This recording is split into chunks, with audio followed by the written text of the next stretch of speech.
Hello students, मैं अंजलि पयाल स्वागत करती हूँ आपका आईसीटी वर्चुअल क्लासरूम देहरादून से। कैसे हैं आप सब लोग? उम्मीद करती हूँ आप सब लोग अच्छे होंगे और अपनी लाइफ में बहुत बेहतर कुछ कर रहे होंगे। आज हम बात कर रहे हैं क्लास 6 के साइंस की, और जैसा कि आप लोग जानते हैं चैप्टर चल रहा था सेपरेशन ऑफ सब्सटेंसेस यानी पदार्थों का पृथक्करण, जिसमें आपने बहुत सारे प्रश्नों पर बात की थी। आज के सेशन में कुछ और प्रश्नों पर हम लोग बात करेंगे। आइए चलते हैं स्मार्ट बोर्ड की ओर। तो बच्चों, चैप्टर चल रहा था आपका सेपरेशन ऑफ सब्सटेंसेस, पदार्थों का पृथक्करण। मिश्रणों को देख रहे थे। उन मिश्रण में अलग अलग पदार्थ आपके पाए जाते हैं, क्योंकि मिश्रण होता क्या है? मिश्रण आपका है दो या दो से अधिक पदार्थ जब आपस में मिलाए जाते हैं तो उसको क्या कहा जाता है? उसको मिश्रण कहा जाता है आपका, ठीक है ना। अलग अलग प्रकार के मिश्रण होते हैं, और अलग अलग प्रकार के मिश्रण, या फिर आप क्या कहते हैं कि क्योंकि मिश्रण में जो जो पदार्थ के अवयव हैं, जो जो उसके अवयव हैं, घटक हैं, उनके गुण बदल रहे हैं, तो गुणों को के बदलने से क्या होगा? मिश्रण का प्रकार बदल जाएगा। अगर मिश्रण का प्रकार बदल गया तो वहां पर आप क्या करेंगे? किसी एक विधि का प्रयोग नहीं करेंगे, बल्कि अलग अलग विधियों के प्रयोग से आप क्या करेंगे? उन मिक्सचर्स के जितने भी आपके अवयव हैं, कंपोनेंट्स हैं, उनको आप वहां से पृथक करेंगे, ठीक है ना। तो उन्हीं पृथक्करण की विधियों में हमने बहुत सारी विधियां पढ़ी थी अपने चैप्टर में। यहाँ पर हमें प्रश्न दिया गया है, और उस प्रश्न में क्या पूछा जा रहा है? या तो विधि के बारे में पूछा जाएगा, या फिर क्या पूछा जाएगा कि विधि को कैसे यूज में लाते हैं, या फिर किसी मिश्रण के बारे में पूछा जाएगा कि इस मिश्रण के लिए आप कौन सी विधि का प्रयोग करेंगे। तो इन सभी चीजों के बारे में हम लोग यहाँ पर देख रहे थे प्रश्नों को। उसी श्रृंखला में आगे बढ़ते हैं, कुछ और प्रश्नों पर बात करेंगे। लास्ट सेशन में पढ़ा था हस्तचयन का प्रयोग कब किया जाता है या कब करते हैं हम लोग। When is hand picking used? तो हस्तचयन का प्रयोग किया जाता है जब कोई भी अनडिजायरेबल सब्सटेंस आपका स्मॉल क्वांटिटी में प्रेजेंट होता है, या फिर आप क्या बोलते हैं, आवश्यक नहीं है कि अनडिजायरेबल, बल्कि कोई डिजायरेबल सब्सटेंस भी हो सकता है जो कि आपका कम क्वांटिटी में प्रेजेंट है। बेसिकली एक आपका कंपोनेंट क्या होगा? कम क्वांटिटी में प्रेजेंट है, तो आप उसको उठा करके, हाथ से उठा करके अलग कर सकते हैं, ठीक है ना। और वो विजिबल होना चाहिए, आपको दिखना चाहिए। इसके अलावा उसका आकार थोड़ा बड़ा होना चाहिए ताकि आप इजीली पिक कर सके उसे, ठीक है ना। तो यही आपका क्या है? यही हस्तचयन होता है, और इसी प्रकार से इसका उपयोग किया जाता है। What is threshing? How is it done? Threshing क्या है और यह कैसे की जाती है? तो एक ऐसी प्रक्रिया है जिसमें अनाज को उसके डंठल वाले भाग से अलग किया जाता है, और अलग अलग प्रकार से थ्रेसिंग की जाती है। जैसे अगर कम स्केल पे आपका खेती हो रही है तो वहां हम लोग क्या करेंगे? स्वयं हाथों के प्रयोग से उसको पीट करके अनाज के दानों को अलग करते हैं। जबकि अगर लार्ज स्केल पर आपका क्रॉप यील्डिंग प्रोसेस चल रहा है, या फिर बहुत ज्यादा मात्रा में अनाज हमने प्राप्त किया है, या जो स्टॉक वाला पार्ट है वो बहुत ज्यादा मात्रा में है, तो हाथ से पीट करके करना पॉसिबल नहीं है, क्योंकि बहुत ज्यादा समय लगेगा और श्रम भी ज्यादा लगेगा, ठीक है ना। तो उस केस में क्या किया जाता है? या तो बैलों की मदद ली जाती है, या फिर मशीनों का प्रयोग किया जाता है थ्रेसिंग के लिए, ठीक है ना। तो एक ऐसी प्रक्रिया जिसमें अनाज को डंठल वाले भाग से पृथक किया जाता है, थ्रेसिंग कहलाती है। इस प्रक्रिया में डंठल को पीट कर अनाज के दाने अलग किए जाते हैं। कभी कभी जब अधिक मात्रा में अनाज को अलग करना होता है तो बैलों व मशीनों की सहायता से थ्रेसिंग की जाती है। यही आपका क्या है? थ्रेसिंग है। क्वेश्चन नंबर 3 हमने देखा था, which type of separation is used in cashew nut factory? Cashew nut factory में, काजू फैक्ट्री में कौन सी विधि का प्रयोग किया जाता है? तो सीविंग यानी चालन विधि का प्रयोग वहां पर किया जाता है। क्वेश्चन नंबर 4 था, give an example of sieving used in everyday life. दैनिक जीवन में चालन के प्रयोग का उदाहरण दीजिए। एक उदाहरण आपको बताना है। तो आटे को साना जाता है या छाना जाता है, और छान करके चोकर को अलग किया जाता है। यही सीविंग का क्या है? उदाहरण है। सेपरेशन ऑफ बार्न चोकर फ्रॉम फ्लोर, ये आपका क्या है? एग्जाम्पल है सीविंग का, ठीक है ना।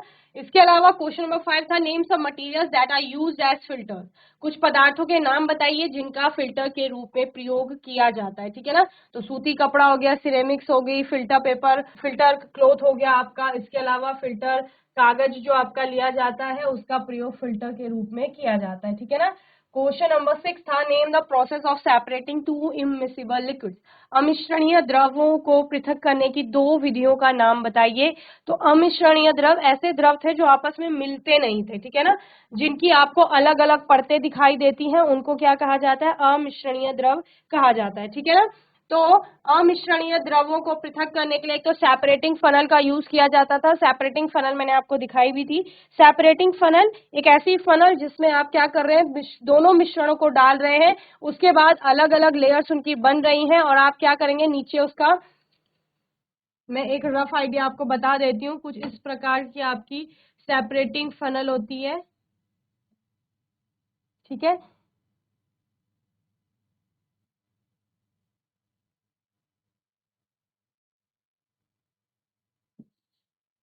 इसमें आपने दोनों लिक्विड डाल देना है। ये आपने सपोज दो लिक्विड डाल दिए, दो अलग अलग लेयर बन गई। अब आप क्या करेंगे, यहाँ पर ये स्टॉप कॉक होती है आपकी, ठीक है। इस स्टॉप कॉक को लूज करेंगे तो द्रव आपका यहाँ से नीचे आएगा। यहाँ आप एक बीकर या कोई भी वेसल लगा देंगे, इसमें आप उसको क्या करेंगे, कलेक्ट करेंगे, ठीक है ना।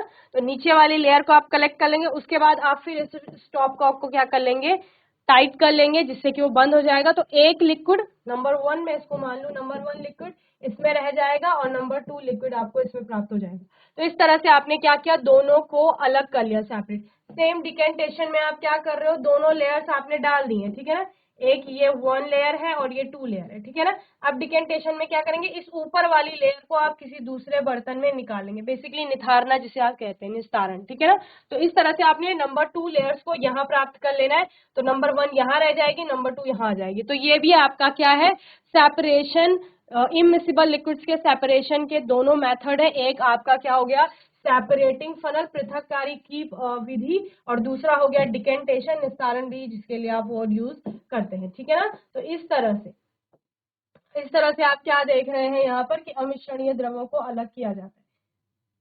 अब अमिश्रणीय द्रवों के उदाहरण पूछेगा तो बता लेंगे क्या क्या उदाहरण होते हैं। जो तेल आप जितने भी प्रकार के देख रहे हैं, अगर उनको पानी में मिलाएंगे तो वो सारे क्या बनाते हैं, अमिश्रणीय द्रवों के उदाहरण बनाते हैं आपके, ठीक है। अमिश्रणीय द्रवों में जैसे आपने सपोज मस्टर्ड ऑयल है आपका, उसमें के साथ वाटर को मिक्स कर दिया है, तो वो पूरी तरह से एक मिश्रण नहीं बनाएगा, समान मिश्रण जैसा प्रतीत नहीं होगा, बल्कि क्या होगा, आपका पानी की लेयर परत आपको अलग दिखेगी और ऑयल की लेयर जो होगी यानी तेल की परत जो होगी वो आपको अलग दिखेगी, ठीक है ना। तो इस तरह से ये क्या है, ये इमिसिबल लिक्विड्स है, दोनों दोनों आपस में अमिश्रणीय, ठीक है ना। वहीं पर अगर आप केरोसिन ऑयल की और वाटर की बात करते हैं, वो भी अमिश्रणीय द्रवों का उदाहरण एक होता है, ठीक है ना। जबकि मिश्रणीय द्रवों के उदाहरण में आपने देखा है, जैसे पानी के साथ दूध को मिला दिया है तो दोनों मिक्स हो जाते हैं, उसमें अलग अलग लेयर्स नहीं बनती है। या कोई फ्रूट जूस है, उसमें आपने वाटर ऐड किया है, तो सेम उस केस में भी यही होता है, ठीक है। तो ये आपके क्या है, ये आपके मिश्रणीय द्रवों में आएंगे, जहां पर दोनों द्रव आपस में मिश्रित हो रहे हैं, ठीक है। चलिए, अब नेक्स्ट क्वेश्चन था आपका, लोडिंग के लिए किस पदार्थ का प्रयोग किया जाता है, तो फिटकरी का प्रयोग लोडिंग के लिए किया जाता है ना। What is the use of alum in loading, ठीक है ना। लोडिंग पहला प्रश्न था कि लोडिंग के लिए किसका उपयोग किया जाता है, आपने बोला फिटकरी का उपयोग किया जाता है। तो अब पूछा जा रहा है what is the use of alum in loading, loading में फिटकरी का उपयोग है क्या, ठीक है ना। चलिए,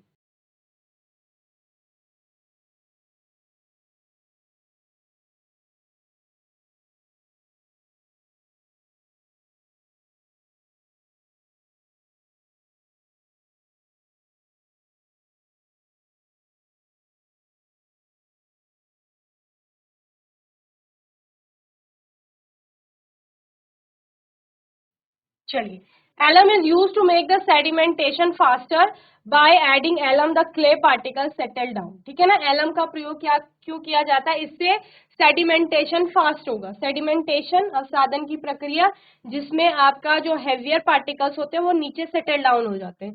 तो इस प्रक्रिया के द्वारा जो क्ले पार्टिकल्स होते हैं, ठीक है ना, वो सारे क्ले पार्टिकल क्या हो जाएंगे, नीचे बैठ जाएंगे। तो फिटकरी क्या काम कर रही है, फिटकरी उस प्रक्रिया को फास्टर कर रही है, तेज कर रही है, तीव्र गति से। अब आपका क्या हो रहा है, जो भी यहाँ पर क्ले पार्टिकल्स है वो नीचे बैठ रहे हैं, ठीक है ना। चलिए, तो इसको लिखेंगे यहाँ पर,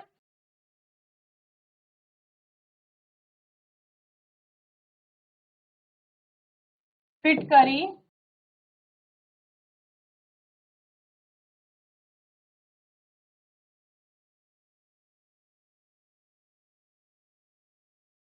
अवसादन की प्रक्रिया को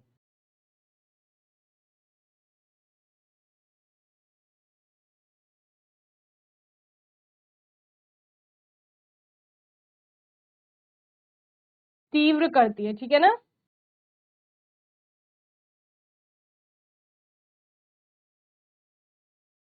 फिटकरी, फिटकरी डालने पर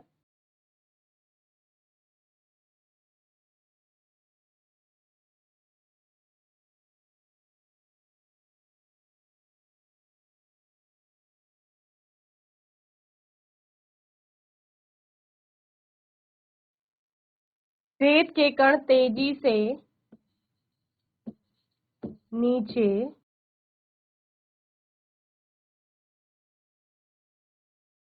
बैठ जाते, ठीक है। चलिए नोट करेंगे जल्दी से, फिर नेक्स्ट क्वेश्चन देखेंगे।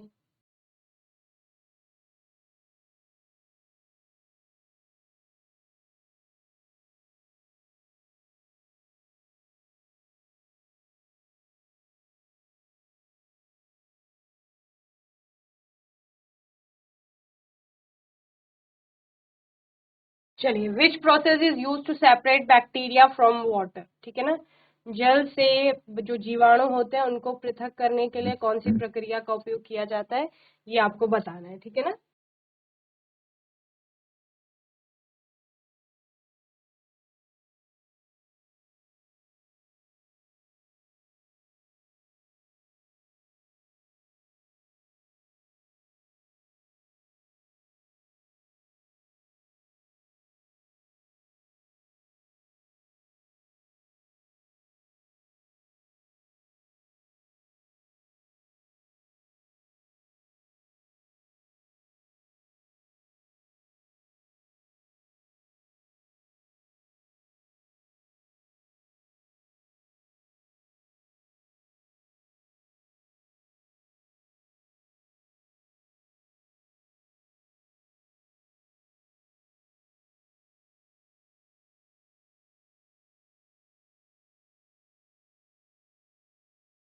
फिल्ट्रेशन यूज किया जाता है, ठीक है।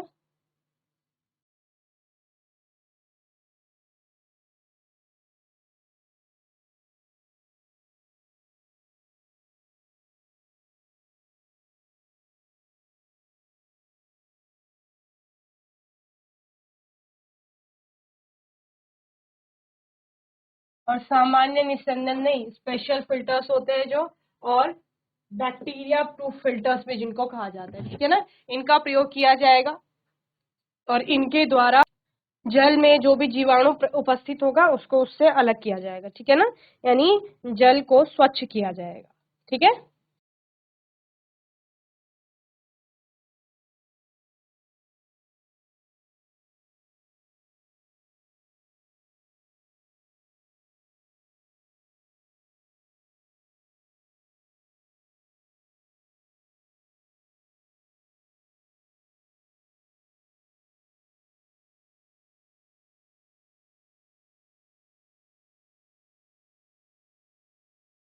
चलिए नेक्स्ट क्वेश्चन है, what is the use of decantation. Decantation का क्या उपयोग है, ठीक है ना।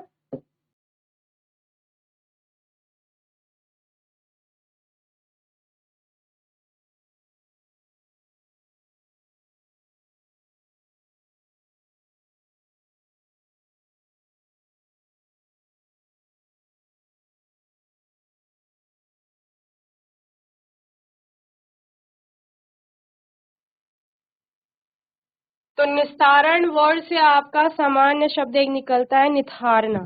निथारना क्या होता है, जब आप क्या करते हैं, दो लेयर्स को अलग कर रहे हैं, या किसी भी जैसे कभी कभी आप क्या करते हैं, सॉलिड सब्सटेंस से लिक्विड को जैसे अलग कर रहे हो, तो निथारने का प्रयोग वहां पर भी किया जाता है। तो हमने सामान्य तौर पर घरों पर अपने देखा है कि जैसे चावल को साफ किया जाता है या दालों को पकाने से पहले धोया जाता है ना, तो पहले सेडिमेंटेशन का प्रयोग किया जाता है, अवसादन, जिसमें आपका क्या होता है, वो सेटल डाउन हो जाते हैं, जो आपके सॉलिड पार्टिकल्स होते हैं वो नीचे बैठ जाते हैं, और जितना भी आपका लिक्विड है, और लिक्विड में आपका यानी कि पानी है, और पानी में जितनी भी आपकी धूल मिट्टी है वो ऊपर आ जाती है। तो अब क्या किया जाता है, अब उस पानी को वहां से अलग किया जाता है, निकाला जाता है, निथारा जाता है, तो उसी को निस्तारण कहा जाता है। तो हमने इममिसिबल लिक्विड्स के केस में भी देखा था कि हम निस्तारण का प्रयोग वहां पर भी कर रहे थे, यानी निथारना जो विधि हम कह रहे हैं उसका प्रयोग वहां पर भी किया जा रहा है। निथारने में हो क्या रहा है आपका, उस इममिसिबल लिक्विड्स जो कि ऊपर है उसको हम निकाल करके किसी दूसरे वेसल में ले रहे हैं, ठीक है ना। तो what is the use of decantation, तो डिकेंटेशन का उपयोग यही है कि ये एक सेपरेशन की टेक्निक है और जहां पर हम क्या कर सकते हैं, ऊपर की लेयर्स को अलग कर सकते हैं, वहां पर इसका प्रयोग किया जाता है। Decantation is use to separate insoluble solids from liquid. द्रव में जो अविलेय ठोस है आपके, जो कि उसमें घुले नहीं है, उनको हम क्या कर सकते हैं, अलग कर सकते हैं। और two immiscible liquids are also separated by this process. Okay, जो दो अमिश्रणीय द्रव हैं, कोई भी दो, उनको हम इसके द्वारा पृथक कर सकते हैं, ठीक है ना।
ओके, निस्तारण का प्रयोग द्रव से या किसी भी द्रव से अविलेय ठोस को पृथक करने तथा दो अमिश्रणीय द्रवों को पृथक करने में किया जाता है, ठीक है। चलिए नोट करेंगे जल्दी से।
चलिए नेक्स्ट क्वेश्चन है, व्हाट इज फिल्ट्रेशन। तो फिल्ट्रेशन क्या है आपका, निस्यंदन क्या है। निस्यंदन आपको पता है, बहुत पहले से आप लोग निस्यंदन की प्रक्रिया को देखते आ रहे हैं, ठीक है ना। निस्यंदन आपका क्या है, छानना, जिसे आप बेसिकली सामान्य भाषा में कहते हैं, ठीक है ना। तो when one component of a mixture is soluble in water and other component is insoluble in water, the soluble component get dissolved and insoluble one is separated by filtering the solution.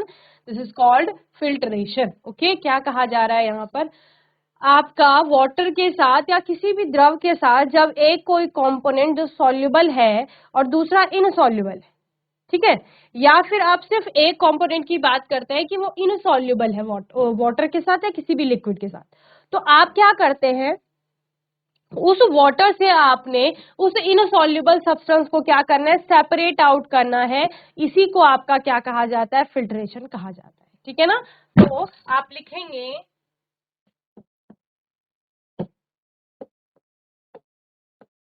जब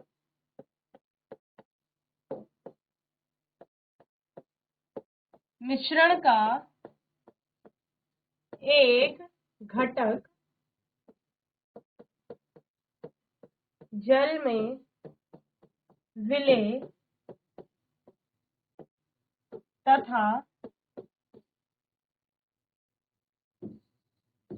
दूसरा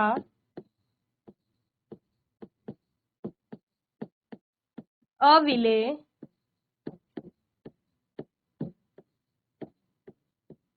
होता है तो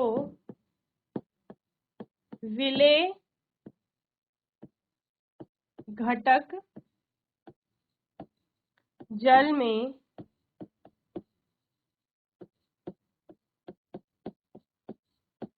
घुल जाता है तथा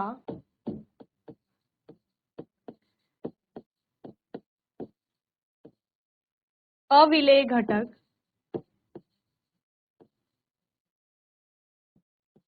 को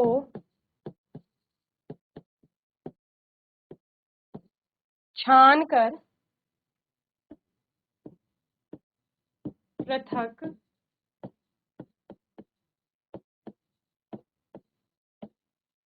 कर लिया जाता है। यही आपका क्या है, निस्यंदन है। ठीक है ना। अब क्या समझे इससे, एक कोई मिश्रण है, ठीक है ना, ये आपका क्या है, मिश्रण है। एक्स से मैं इसे रिप्रेजेंट कर रही हूँ, एक्स कोई मिश्रण है, ये आपका दो पदार्थों से मिलकर के बना है, एक ए है और दूसरा आपका बी है। ठीक है ना। सपोज ए आपकी क्या है, चीनी है, ठीक है ना, और बी आपका क्या हो गया, ये रेत हो गया। ठीक है, तो चीनी और रेत आपस में मिली हुई है। अब आपने चीनी और रेत को अलग करना है। आप कह रहे हैं कि हम छान करके अलग नहीं कर पा रहे क्योंकि रेत के कणों का जो आकार है और चीनी के कणों का आकार है जो वो लगभग सिमिलर है, समान है कणों का आकार। ठीक है, तो हम छान करके इसको अलग नहीं कर पा रहे क्योंकि दोनों ही बहुत ज्यादा क्वांटिटी में है, तो आप हस्तचयन का प्रयोग भी नहीं कर पा रहे हैं। ठीक है, हाथ से उठा करके आप अलग नहीं कर पा रहे हो क्योंकि कणों का आकार समान है लेकिन बड़ा नहीं है, बहुत बड़े कण नहीं है कि आप हाथ से उठा करके अलग कर दें। तो आपने क्या देखा, दोनों के गुण देखे। चीनी का गुण क्या है, चीनी के आपने गुण देखा कि ये पानी में घुल जाता है, लेकिन रेत जो है वो घुलता नहीं है। तो अब आपने क्या किया, अब आपने लिया पानी। ठीक है, एक बीकर लिया, इस बीकर में आपने क्या ले लिया, जल ले लिया। ठीक है, और अब आपने ये जो मिश्रण है इसको डाल दिया जल में। मिश्रण यानी चीनी और रेत जो आपस में मिक्स हो रखे, उसको आपने जल में मिला लिया। जल में मिलाने से हुआ क्या कि जो आपका ए कंपोनेंट है वो ए कंपोनेंट तो यहाँ डिसॉल्व हो गया। ये मैं ब्लू कलर से आपका ए कंपोनेंट दिखा रही हूँ, ये पूरी तरीके से क्या हो गया, इसमें डिसॉल्व हो गया, घुल गई है चीनी पानी में पूर्ण रूप से। लेकिन ब्लैक कलर में आपको रेत दिखा रही हूँ, रेत आपकी घुली नहीं। ठीक है, रेत आपकी नीचे जाके यहाँ बैठ जाएगी थोड़ी देर बाद। ठीक है, तो ये आपकी रेत है, या समान रूप से नहीं घुली।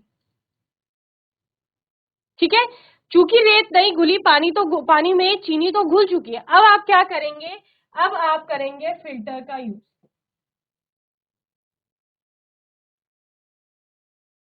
ठीक है, यहाँ आपने फिल्टर पेपर सेट कर दिया है और नीचे आपने बीकर ले लिया है।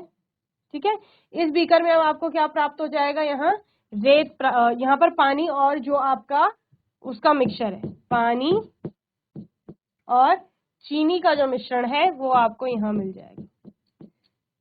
ठीक है, और रेत जो होगी वो इस फिल्टर पेपर में यहाँ रुक जाएगी।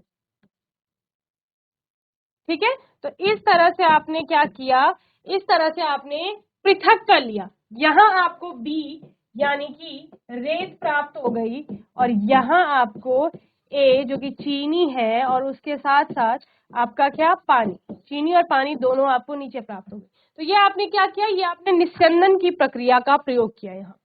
ठीक है ना, जहां पर आपके पास मिश्रण में एक विलेय और दूसरा अविलेय था जल के साथ, ऐसे पदार्थ थे, उनको आपने जल में डाला तो जल में डालते ही जो विलेय पदार्थ था वो उसमें घुल गया, लेकिन अविलेय पदार्थ ऐसे ही रहता है। और उसके बाद आप जब उसको पृथक करने के लिए निस्यंदन प्रक्रिया का उपयोग करते हैं तो आप उसको फिल्टर करते हैं, और फिल्टर करने पर आप क्या देखते हैं, ए जो है जो पानी के साथ घुल चुका है वो फिल्टर पेपर के छिद्रों को पार करके आपने नीचे उसको प्राप्त कर लिया है दूसरे वेसल में, और जो बी है रेत जिसे आप यहाँ पर बता रहे हैं वो फिल्टर पेपर में ही फंस जाएगा। और इस प्रकार से आपने क्या कर लिया, दोनों को, जो दो मिश्रण के दो घटक थे ए और बी, दोनों को पृथक कर लिया है। ठीक है ना।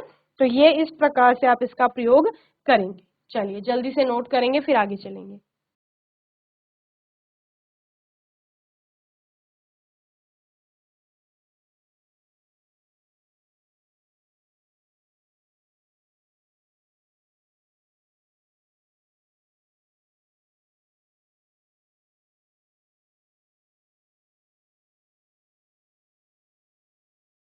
चलिए नेक्स्ट क्वेश्चन है, what is the drawback of evaporation? वाष्पीकरण की कमियां क्या है या सीमाएं क्या है, ठीक है ना।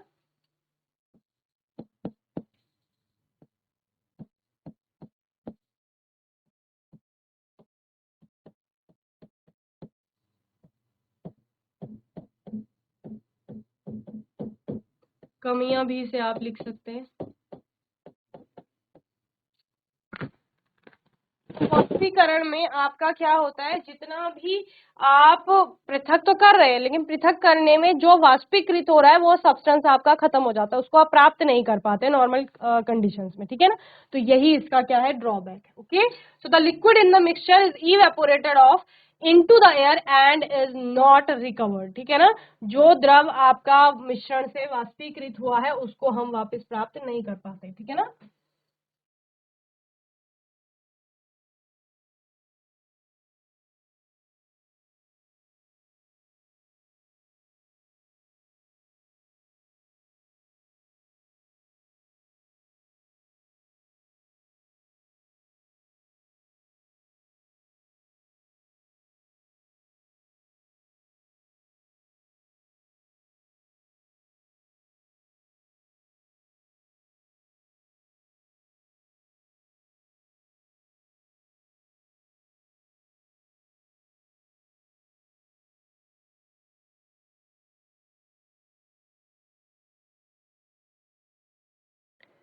तो बच्चों मैं उम्मीद करती हूँ आज का सेशन आपको अच्छे से समझ में आया होगा। आज के सेशन में हमने वही चैप्टर सेपरेशन ऑफ सब्सटेंसेस के कुछ और प्रश्नों पर बात की।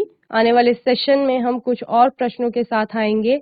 बाकी आपके कोई भी डाउट होंगे, क्वेश्चन होंगे तो आने वाले सेशन में आप लोग पूछ लेंगे। और तब तक के लिए आईसीटी वर्चुअल क्लासरूम से जुड़ने के लिए धन्यवाद।